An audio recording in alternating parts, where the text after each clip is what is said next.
tenemos el gusto y alegría también de tener con nosotros a nuestro hermano Francisco, ya de la familia. Así que él va a ser que nos comparta en esta mañana la palabra de Dios. Perdón, es tiempo.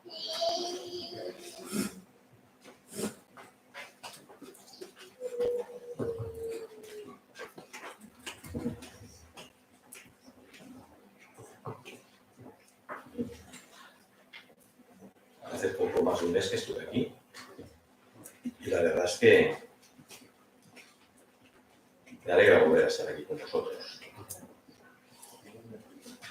Ahora tenía un problema, me había equivocado de casa. Digo, me falta una página, no sé cómo la haremos. No, ya lo encontraré. Cuando... Bueno, yo no puedo negarme porque nos encanta estar aquí y venir a visitaros y estar con vosotros. Pero me vino a la mente algo y le pedí permiso porque el mensaje de hoy para algunos puede ser un poco árido. Y le dije, este mes es el mes de la Reforma Protestante. Fue un mes de octubre, hace ya mucho tiempo, cuando se inició de una manera oficial la Reforma Protestante y le dije, ¿te parece bien que hablemos un poco, hacemos una pequeña historia de Reforma Protestante, que a fin de cuentas es nuestra historia? ¿Por qué somos protestantes y no somos católicos? O ortodoxos. ¿Sabéis qué significa la palabra protestar? Es que sí. ¿No? Protestar. Porque mira, ella está protestando, porque la tienen quieta ahí y no se puede mover. Bueno, una de las acepciones principales de la palabra protestar, si vais al diccionario de la Academia lo encontraréis, significa confesar públicamente la fe y creencia que alguien profesa y en que desea vivir. Se llamó protestantes a aquella gente porque confesaban públicamente su fe en Cristo. Vamos a iniciar con un texto que está en la Epístola a los Romanos, capítulo 5, versículo 1. Como siempre voy a hacer trampa porque los tengo escritos, ¿eh? Pero bueno, si luego queréis, yo os dejo la hoja y lo apuntáis. También os recuerdo que me he aficionado a la versión Reina Valera 2020. Hay algunas cosillas que no me gustan, pero bueno, creo que el sentido es un poco más acorde con la forma en que hablamos y nos expresamos hoy, sin cambiar lo que la palabra dice. Pues Pablo estaba diciendo a los romanos en su epístola, capítulo 5, versículo 1, ahora pues, justificados por la fe, tenemos paz para con Dios por medio de nuestro Señor Jesucristo. Como os he dicho, este mes es el mes de la Reforma. Este año se conmemora el 506 aniversario de esa Reforma Protestante que se inició de una forma oficial el 31 de octubre de 1517. Hoy va a ser un poquito clase de historia, pero luego ya cambiaremos un poco el sentido del mensaje. La Reforma fue, creo yo, que podemos pensar todos, sin duda, uno de los acontecimientos más importantes en la historia de los últimos 5 siglos. Y fue algo iniciado de una forma oficial, porque había habido intentos anteriormente, pero que no cuajaron.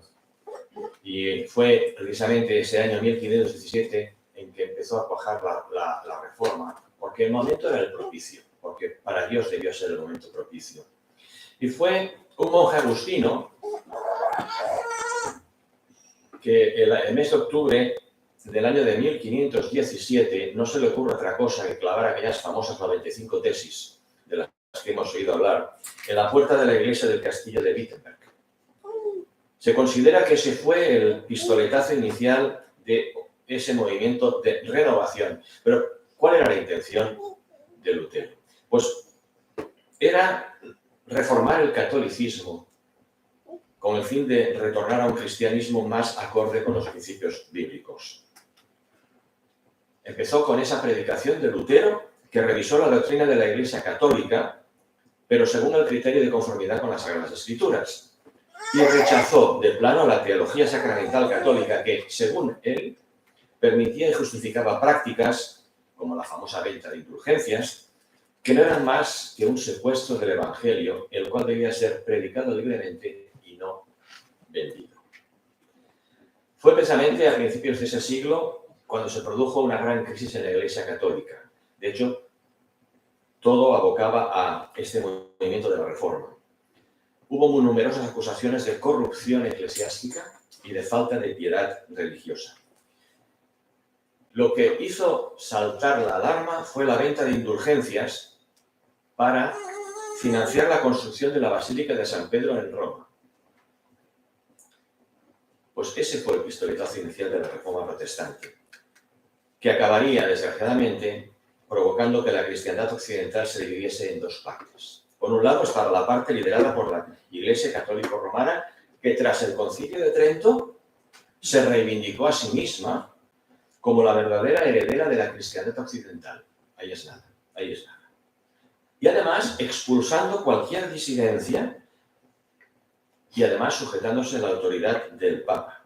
Y por otro lado está la rama que fundó varias comunidades eclesiales propias que generalmente tenían carácter nacional, que rechazaban en su mayoría la herencia del cristianismo medieval y buscaban la restauración del cristianismo más acorde con el de los orígenes, lo que damos en llamar cristianismo primitivo, que era mucho más acorde con el modelo del Nuevo Testamento. Así que Europa quedó dividida en una serie de países que reconocían al Papa como máximo pontífice de la Iglesia Católico-Romana y los países que rechazaban la teología católica y la autoridad de Roma, que recibieron el nombre de protestantes porque protestaron la fe que tenían.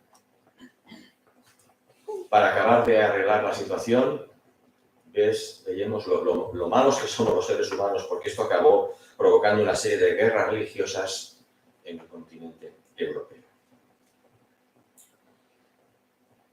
Sabéis que la indulgencia es un documento teóricamente emitido por el Papa, en el que la persona paga y depende de la indulgencia. Las que estaba vendiendo en ese momento eran indulgencias plenarias, es decir, que uno podía comprarla, pagar y hacer lo que le diera la gana. Y podía pecar, y aunque no me arrepintiera, según aquel papel, yo iba a ser perdonado. Claro, ante semejante barbaridad fue cuando Lutero se escandalizó y quiso reformar, o pretendía reformar. Precisamente Lutero era sacerdote de la ciudad de Wittenberg, de ahí que clavara las tesis en ese castillo. Y se ve que era muy apreciado como predicador por los fieles, porque había demostrado que tenía una buena capacidad de expresión. Pero Lutero era un asiduo lector de la Biblia. Y nos dice la historia que se quedaba horas y horas absorto delante de la palabra de Dios, intentando encontrar en ella la forma en la que Dios se relacionaba o se podía relacionar con los hombres y viceversa. Daros cuenta que en aquel momento la Iglesia Católica ya había establecido algo que lo sigue manteniendo hoy, aunque ellos lo intenten disimular. Y establecía claramente que Dios se dirigía a los hombres mediante el Papa y sus representantes, los obispos y el clero. Y de esta forma se arrogaba la exclusividad universal de la interpretación de las Escrituras y se atribuían la potestad de castigar a los que fueran en contra de sus normas. Ese era el panorama religioso de la cristiandad en Europa en aquel momento.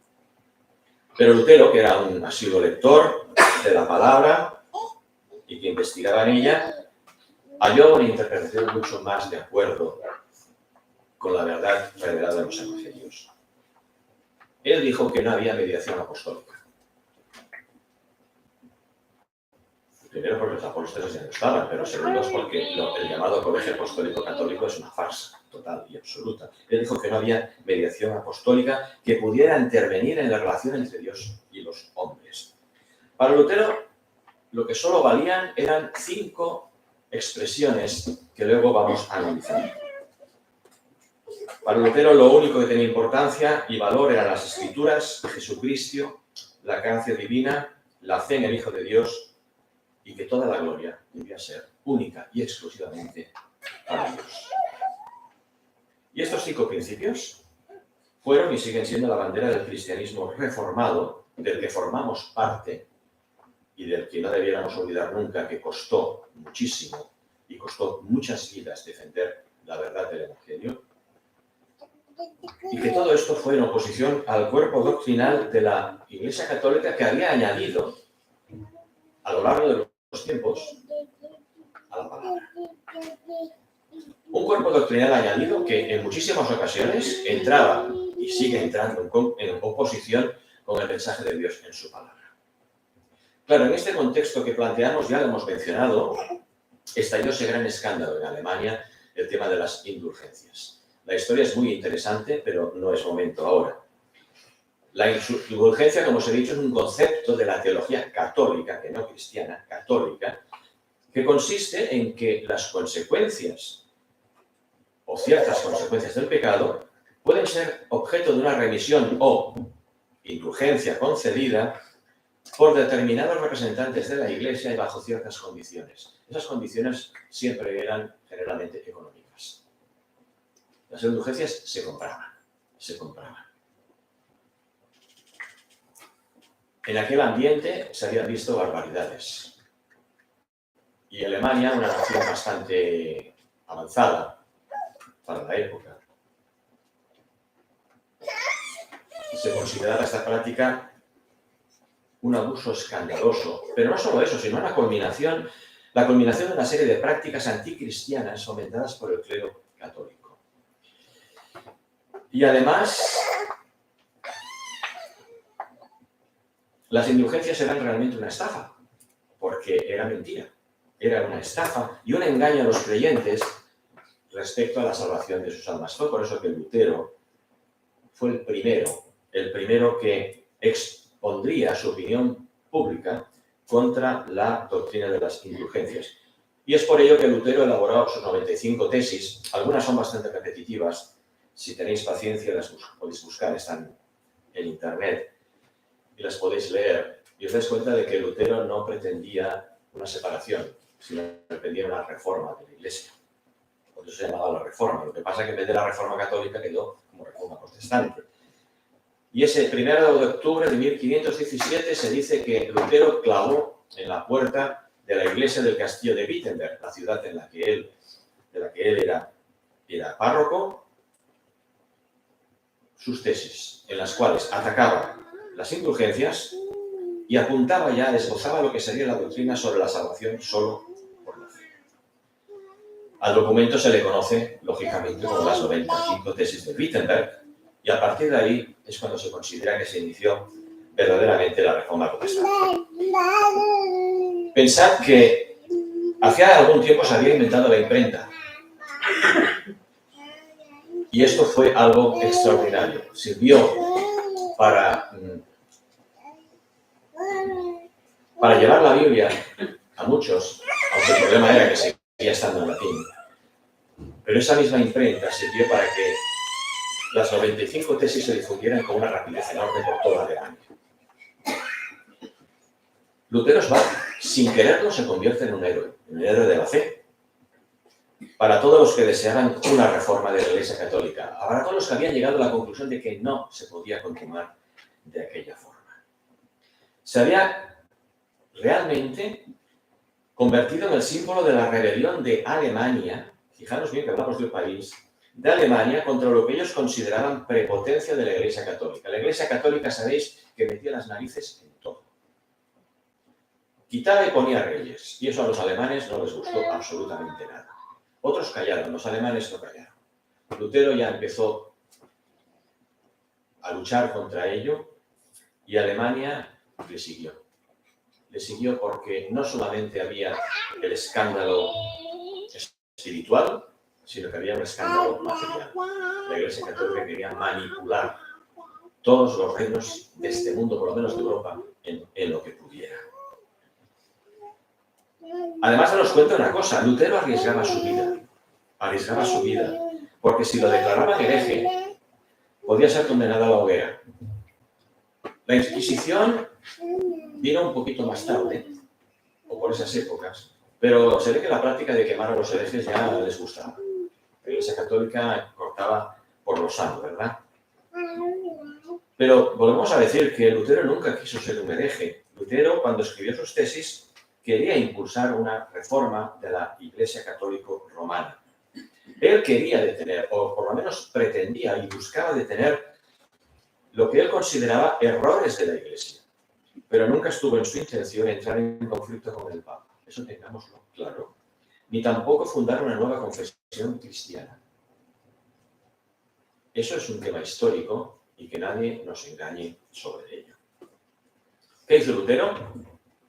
Gracias a la imprenta pudo imprimir las tesis y las envió a colegas y amigos para discutirlas.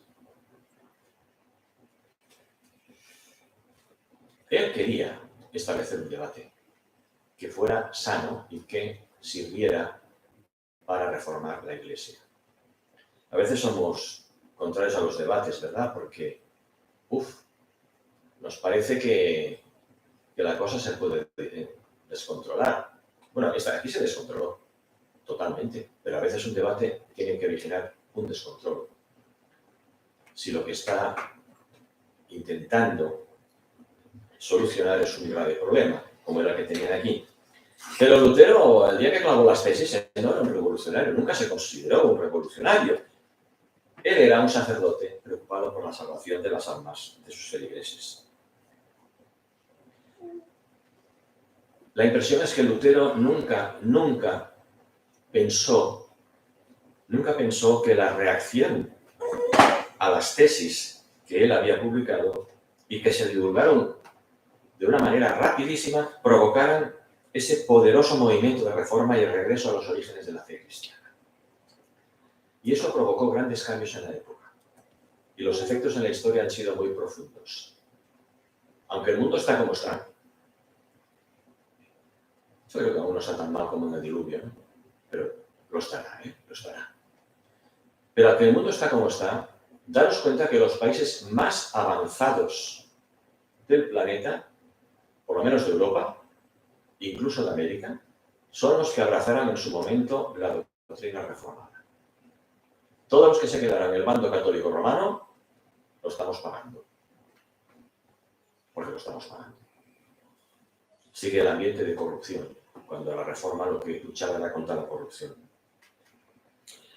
El estamento oficial de la Iglesia Católica Romana, con el Papa de turno, que era León X, al frente, quisieron frenar el movimiento que se extendía por Alemania, pero como la pólvora. Y amenazó a Lutero con la excomunión y el anatema. En abril de 1521, es decir, fijaros, 4 años más tarde, en la famosa dieta de Worms, ante el emperador Carlos V, primero de España, porque era el emperador de España y de Alemania, se intentó, y eso lo habréis visto o lo habréis oído, lo habréis leído, intentaron que Lutero se desdijera de sus tesis, pero no lo consiguieron, porque Lutero, él decía, si me lo demostráis con la palabra, yo me desdigo. Y no fueron capaces. Así que, ¿qué hicieron? Con Lutero lo declararon fuera de la ley. Tuvo que huir de sus inquisidores, de hecho fue raptado, momentos de angustia, pero fue raptado por sus amigos. Y lo llevaron a un castillo, al castillo de Wartburg, donde estuvo escondido.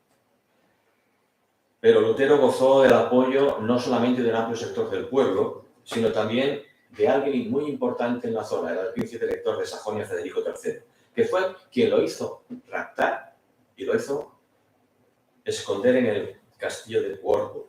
Y allí vuelve a haber un paso adelante en la historia del cristianismo. Lutero traduce las escrituras al alemán. Eso, junto con el invento de la imprenta, hizo que en toda Alemania todos pudieran leer la Biblia por ellos mismos. Las iglesias reformadas de Lutero se proclamaron muy rápido por Europa, llegaron incluso a España. De hecho, traductor y corrector de la Biblia que estamos usando más eran de un monasterio en Sevilla. Y hasta ahí llegó la reforma. Hasta ahí llegó la reforma. Pero, como os decía antes, la desgracia fue que esto acabó en una serie de guerras, llamadas genéricamente la Guerra de los 30 años, que duró entre 1618 y 1648. A partir de ahí se establecieron tratados que consagraban la libertad religiosa en Alemania y en otros países, pero no todos, tampoco, ni mucho menos. Así que podemos decir que la Reforma Protestante fue y sigue siendo, y debemos conseguir que siga siendo, un movimiento que buscaba y que busca una fe más acorde con los principios básicos emanados del Nuevo Testamento, tanto evangelios como epístolas. El principio general es: la salvación es solamente por fe. Y todo lo que debemos saber se encuentra en la Biblia, que debe ser leída con entera libertad por todos los creyentes, sin que ninguno pueda imponer a los demás su opinión o interpretación particular de la misma. Y esto nos lo dice el propio apóstol Pedro. En su segunda epístola, capítulo 1, versículo 20, está diciendo: ante todo, entended que ninguna profecía de la Escritura es de interpretación privada.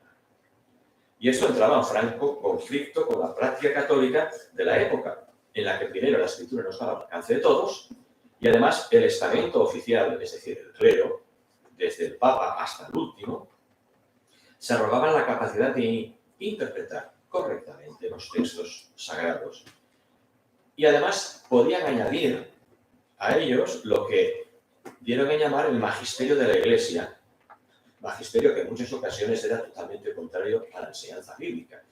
Y a veces nos preguntamos cómo pudieron llegar a tal contrasentido. Vamos a hablar ahora de algo que es lo que surgió de allí y que es, creo yo, lo que nosotros estamos, en cierta manera, o debemos defender. Hoy hemos cantado canciones sobre la fe, sobre la gracia, sobre la salvación, etcétera, etcétera, etcétera. Y eso emana de la Reforma. El primer principio de la Reforma era, como sabéis, hablaban en latín. Yo no os lo voy a decir en latín todo, porque de latín no sé nada, pero la primer principio era la sola escritura.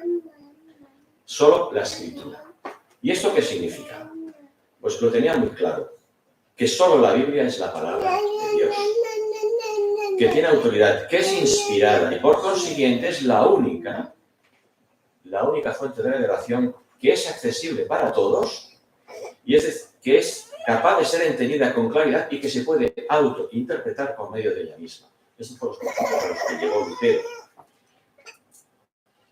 Claro, que la Biblia no necesita interpretación fuera de ella misma es una idea que se opone contra las otras dos corrientes mayoritarias del cristianismo, el catolicismo y la Iglesia ortodoxa.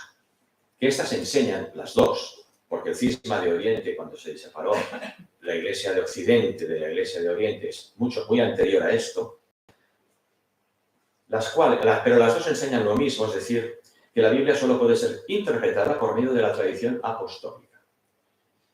Explicarme, a mí, bueno, si viene un apóstol de los de antes de verdad y nos la explica, estaremos contentos, pero no va a venir. Entonces ellos inventaron su colegio apostólico, cardenales, etcétera, etcétera, etcétera. Y esto es lo que la Iglesia Católica llama el magisterio. El magisterio, que es la autoridad de enseñanza que tienen los obispos en unión con el Papa. Así que las frases, ¿no?, cuando lo ha dicho el Papa, ¿no? Los católicos, cuando alguien como que será la barbaridad más grande, deberían aceptarlo las puntillas. La sola escritura es el principio formal de la Reforma, se lo ha dado así, puesto que es el principio normal de otro principio fundamental que vamos a ver ahora, que es el principio material, la sola fe. Pero vamos a leer dos textos antes, uno en la segunda epístola de Pedro, versículos 19 y 21, en el cual está contenido lo que hemos leído antes, que dice: tenemos también la palabra profética más segura, a la cual hacéis bien en estar atentos como a una antorcha que alumbra en el lugar oscuro hasta que despunte el día y el lucero de la mañana amanezca en vuestros corazones. Pero ante todo, entended que ninguna profecía de la Escritura es de interpretación humana, porque nunca la profecía ha tenido su origen en voluntad humana, sino que los santos hombres hablaron de parte de Dios, inspirados en el Espíritu Santo. Y aquel famoso pasaje de Pablo a Timoteo en su segunda epístola, que casi lo sabemos de memoria, ¿verdad? Capítulo 3, versículos 16 y 17, dice: toda escritura, atentos, toda significa toda, es inspirada por Dios y útil para enseñar, para reprender, para corregir, para instruir en justicia, para que el hombre de Dios sea perfecto, perfectamente instruido para toda buena obra. Y repito, toda significa toda. Y el Señor, cuando hablaba de la ley y los profetas y los salmos, hablaba de todo el Antiguo Testamento. también. O sea que toda la Escritura. Y el segundo principio que emana de este es el sola fide, solo la fe. Este principio que nos enseña, o qué quiere explicarnos, pues nos explica que la justificación, sabéis que justificación es ser declarado justo por Dios, lo que nos da salvación, pues que esa justificación solo se recibe por la fe, sin ninguna mezcla ni necesidad de buenas obras. Aunque, abrimos paréntesis, la fe salvadora siempre se evidencia por las buenas obras. Podemos hacer un resumen de este principio, desde el punto de vista reformado, sería que la fe produce justificación y buenas obras, mientras que los católicos dirían que la fe y las buenas obras producen justificación, lo cual es completamente falso. Volvemos a Romanos. Romanos era una epístola a la que Lutero le tenía mucho cariño, porque ahí fue donde él encontró todos estos principios que le llevaron. Dios le mostró en esa epístola el camino a seguir. La epístola de Romanos, capítulo 5, versículos 1 y 2, que ya hemos leído al versículo 1, pero dice: ahora pues, justificados por la fe, tenemos paz con Dios por medio de nuestro Señor Jesucristo. Por Él también tenemos entrada por la fe a esta gracia en la cual estamos firmes y nos enorgullecemos en la esperanza de la gloria de Dios.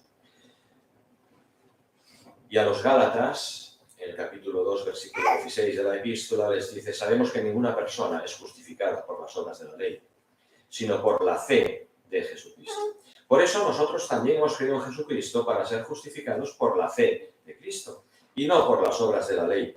Por cuanto, por las obras de la ley, nadie será justificado. Todo eso está muy bien, pero nos falta un tercer principio que es importantísimo, que es la sola gracia. Solo por la gracia.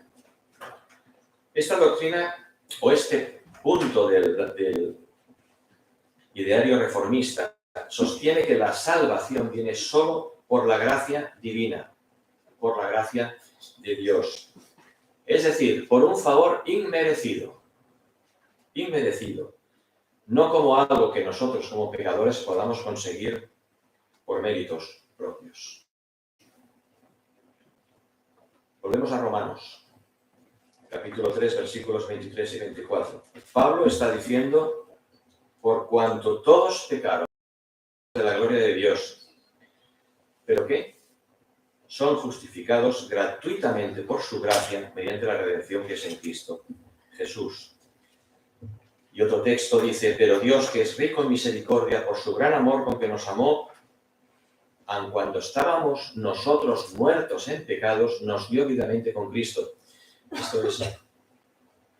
Esto, por gracia sois salvos, y juntamente con Él nos resucitó y asimismo nos hizo sentar en los cielos con Cristo Jesús, para mostrar en los tiempos venideros las abundantes riquezas de su gracia y su bondad para con nosotros en Cristo Jesús. Repite: porque por gracia sois salvos, por medio de la fe. Y esto no procede de vosotros, pues es don de Dios. No es resultado de las obras para que nadie se gloríe. Como ves, es totalmente contrario a la doctrina católica. Hay que hacer buenas obras para salvarse. Al contrario, hay que hacer buenas obras porque eres salvo, no por otra cosa. Este texto lo encontráis en Efesios 2, versículos 4 y 5.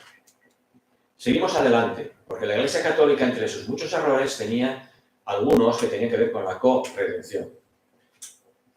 Y la Reforma afirma solo Cristo.